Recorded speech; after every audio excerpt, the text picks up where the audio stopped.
नमस्कार, स्वागत है आपका हमारे चैनल पर। मैं हूं आपके साथ शिप्रा सैनी। दिल्ली हिंसा के दंगाइयों को बचाने के लिए कैप्टन अमरिंदर सिंह ने वकीलों की फौज उतार दी है। दिल्ली के दंगाइयों को बचाने के लिए पंजाब सरकार अब आगे आई है। हेल्पलाइन नंबर भी जारी कर दिए गए हैं। तो कितने बड़े पैमाने पर इस किसान आंदोलन की आड़ में अब राजनीति हो रही है, इसका अंदाजा इसी बात से लगाया जा सकता है कि जिन प्रदर्शनकारियों ने, जिन उपद्रवियों ने दिल्ली में हिंसा भड़काने का काम किया, दिल्ली को आग के हवाले किया, दिल्ली में दंगा कराया और साथ ही देश की ऐतिहासिक इमारतों में तोड़फोड़ की गई, राजधानी दिल्ली में दूसरा झंडा फहराया गया, देश का अपमान हुआ। लेकिन इन सब चीजों को नकारते हुए अब पंजाब सरकार उन उपद्रवियों को बचाने के लिए आगे आई है। 70 वकीलों की फौज उन्होंने उतार दी है कि वो उन दंगाइयों का केस लड़ेगी, उन उपद्रवियों का केस लड़ेगी। और जाहिर है आने वाले वक्त में विधानसभा चुनाव जो है पंजाब में वो होने हैं। ऐसे में राजनीतिक षड्यंत्र पूरी तरीके से देखने को मिल रहा है। जिस तरीके से अब किसान आंदोलन की आड़ में न सिर्फ पंजाब सरकार बल्कि शिवसेना से लेकर तमाम जो विपक्षी पार्टियां हैं वो बढ़ चढ़कर हिस्सा ले रही हैं। किसान संगठन के नेता राकेश टिकैत से लगातार मुलाकात का जो दौर है विपक्षी नेताओं का वो जारी है। और इसी कड़ी में अब पंजाब सरकार ने यह बीड़ा उठाया है कि दरअसल वो उन उपद्रवियों का केस लड़ेगी जिन्हें दिल्ली पुलिस ने हिरासत में लिया है, क्योंकि दिल्ली में हिंसा भड़काने की वो जिम्मेदार है, दोषी है। ऐसे में दिल्ली पुलिस जो कार्रवाई कर रही है उस पर अब पंजाब सरकार उन उपद्रवियों का केस लड़ने जा रही है। तो पंजाब के मुख्यमंत्री कैप्टन अमरिंदर सिंह ने सोशल मीडिया के जरिए ये ऐलान किया है कि दिल्ली हिंसा के जो आरोपी हैं उन्हें उनकी सरकार की तरफ से कानूनी सहायता मुहैया कराई जाएगी। उन्होंने कहा है कि किसानों के लापता होने के नैरेटिव को आगे बढ़ाते हुए वो इस मामले को व्यक्तिगत रूप से गृह मंत्रालय के सामने उठाने वाले हैं और हर व्यक्ति सुरक्षित घर पहुंचे, इसके लिए हेल्पलाइन नंबर जारी किया गया है।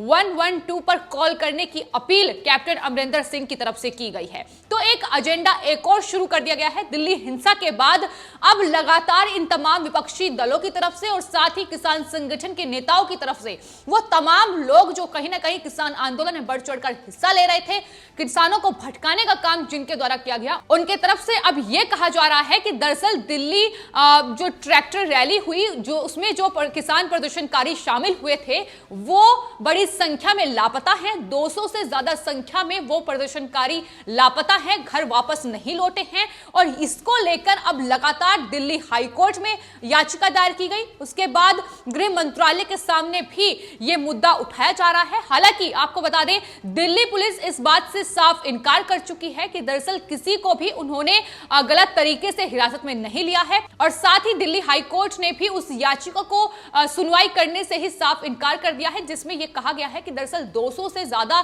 जो किसान प्रदर्शनकारी हैं वो लापता हैं इस दिल्ली हिंसा के बाद। तो एक पूरी तरीके से झूठ का एजेंडा एक बार फिर से चलाया जा रहा है। कैप्टन अमरिंदर लगातार जिस तरीके से शुरुआत से ही पंजाब में खासतौर पर किसानों की पैरवी करते नजर आ रहे थे, जो किसान सिंघू बॉर्डर पर धरने पर बैठे हुए हैं, जो लोग खालिस्तानी आतंकियों के गुणगान कर रहे हैं, उनके टैटू से लेकर तमाम उनकी किताबें वहां लोगों के बीच पहुंच रही है और वो उन्हें उनका गुणगान करते नजर आए हैं, उन्हें बचाते हुए कैप्टन अमरिंदर सिंह शुरू से ही नजर आए हैं। और अब जिस तरीके से उन्होंने तमाम जो दंगाई हैं, उपद्रवी हैं, उनका केस लड़ने का जो बीड़ा उठाया है, उसको लेकर अब सवाल उठना लाजमी है कि आखिर क्या राजनीतिक षड्यंत्र उनकी ओर से यह रचा जा रहा है। क्योंकि आने वाले वक्त में 2022 में पंजाब में विधानसभा के चुनाव होने हैं। ऐसे में कहीं ना कहीं वहां किसानों को अपनी ओर खींचने के लिए ये एक रणनीति कैप्टन अमरिंदर की तरफ से बनाई गई है। लेकिन लगातार इसका जवाब केंद्र सरकार की ओर से दिया जा रहा है। साफ तौर पर गृह मंत्रालय कह चुका है कि जितने भी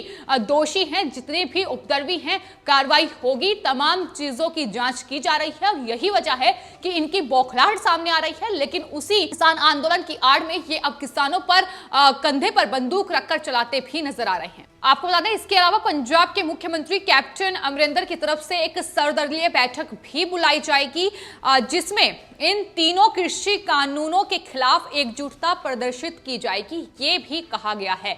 हालांकि बीजेपी इस सर्वदलीय बैठक का हिस्सा नहीं होगी, ये साफ तौर पर उनकी तरफ से इनकार कर दिया गया है। लेकिन जिस तरीके से राजनीतिक खेल इस किसान आंदोलन की आड़ में अब खेला जा रहा है, वो जनता समझ चुकी है। यही वजह है कि तमाम लोग सोशल मीडिया पर अब इन तमाम विपक्षी दल के नेताओं पर निशाना साध रहे हैं, और खासतौर पर जिस तरीके से पंजाब के मुख्यमंत्री ने यह घोषणा की है कि दरअसल 70 वकील उनकी तरफ से हैं जो इन तमाम दंगाइयों का केस लड़ेंगे आने वाले वक्त में। तो ये आपको बता दें, दिल्ली हिंसा में ये लोग सबसे बड़े जिम्मेदार हैं, जिन पर लगातार दिल्ली पुलिस शिकंजा कस रही है, जिन्हें हिरासत में लिया गया है, गिरफ्तार किया गया है। उनकी पहचान की गई है कि आखिर किस तरीके से दिल्ली में कहीं ना कहीं जो तांडव मचाया गया है वो उनके जिम्मेदार वही लोग हैं। तमाम चीजें खंगाली जा रही हैं, तमाम वीडियोस, फोटोज सोशल मीडिया पर जितने भी सर्कुलेट हुए हैं उन्हें लगातार उनका आकलन किया जा रहा है, और उसकी ही बिहाफ पर यह कार्रवाई की जा रही है। और ये तमाम विपक्ष के नेता अब उन्हें बचाते नजर आ रहे हैं। इसमें ना सिर्फ कांग्रेस पार्टी है, बल्कि जयंत चौधरी आरएलडी के नेता हैं, समाजवादी पार्टी के नेता हैं। अब शिवसेना वहां गाजीपुर बॉर्डर पर उनकी तरफ से संजय राउत पहुंचे हैं, जो कि किसान संगठन के नेता राकेश टिकैत से मुलाकात करते नजर आ रहे हैं।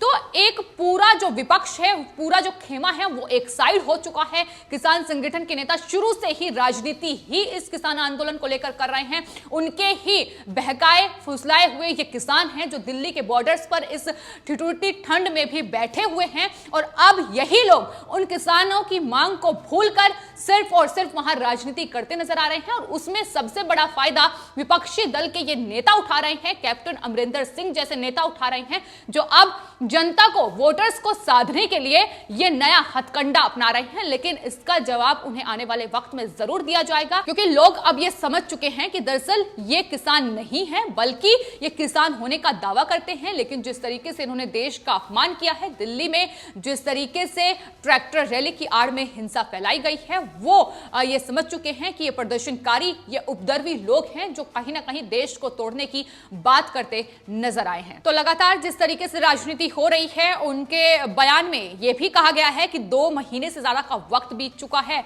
और हमारे किसान दिल्ली की सीमा पर मर रहे हैं, उन्हें पीट रही है दिल्ली पुलिस। ये बड़ा आरोप लगाया गया है, गुंडे भी उनकी पिटाई कर रहे हैं। तो इस तरीके से कहीं ना कहीं अब केंद्र सरकार और साथ ही दिल्ली पुलिस प्रशासन को घेरने की कोशिश की जा रही है। जाहिर है शुरू से ही लगातार इनकी तरफ से ये तमाम कोशिशें रही हैं कि जो भी बातचीत किसान संगठन और सरकार के बीच इस नए कृषि कानूनों के समाधान को लेकर चल रही थी, वो ना हो पाए, समाधान ना निकल पाए, क्योंकि शुरू से ही ये तमाम विपक्षी दल सिर्फ और सिर्फ अपनी सियासी रोटियां इस किसान आंदोलन की आड़ में सेक रहे हैं।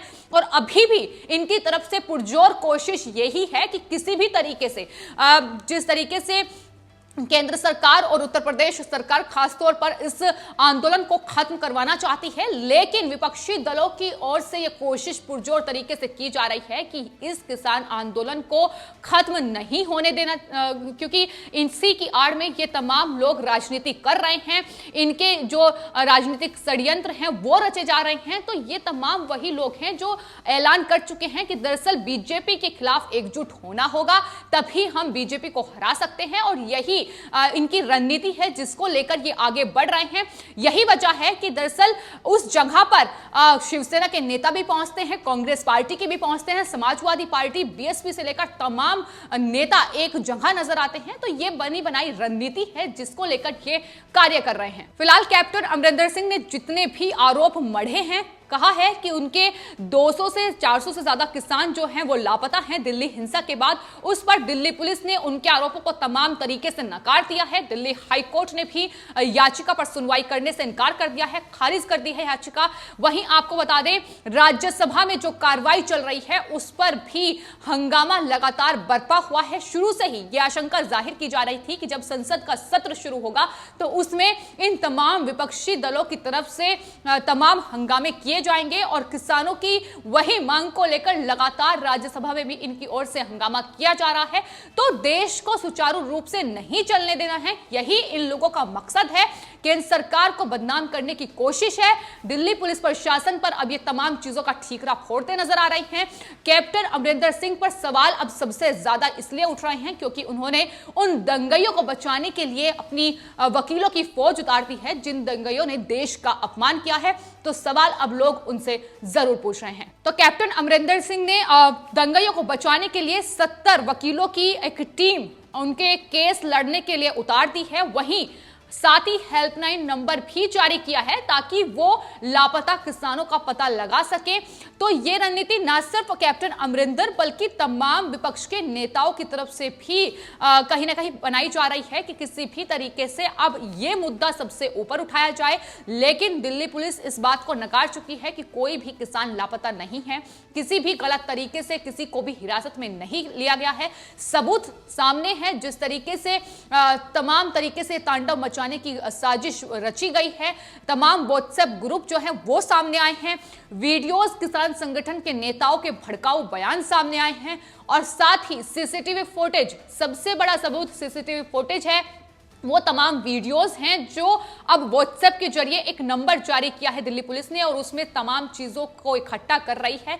यही वजह है कि तमाम सबूतों के आधार पर यह जांच आगे बढ़ रही है और जांच जैसे जैसे आगे बढ़ रही है तमाम विपक्षी दलों की बौखलाहट लगातार बढ़ रही है। यही वजह है कि अब पंजाब में खासतौर पर वोटर्स को साधने के लिए एक बड़ा तबका किसानों का है। ऐसे में कैप्टन अमरिंदर सिंह की तरफ से ये एक चुनावी स्टंट खेला गया है, लेकिन देखना होगा कि आगे आखिर इसका क्या जवाब उन्हें मिलता है। लेकिन फिलहाल जो राजनीति खेली जा रही है, जो राजनीतिक षड्यंत्र इस किसान आंदोलन की आड़ में रचे जा रहे हैं, उसे जनता बखूबी समझ चुकी है। आपके इस पूरे मामले पर क्या राय है, हमें कमेंट बॉक्स में जरूर लिखें और चैनल को सब्सक्राइब करें। धन्यवाद।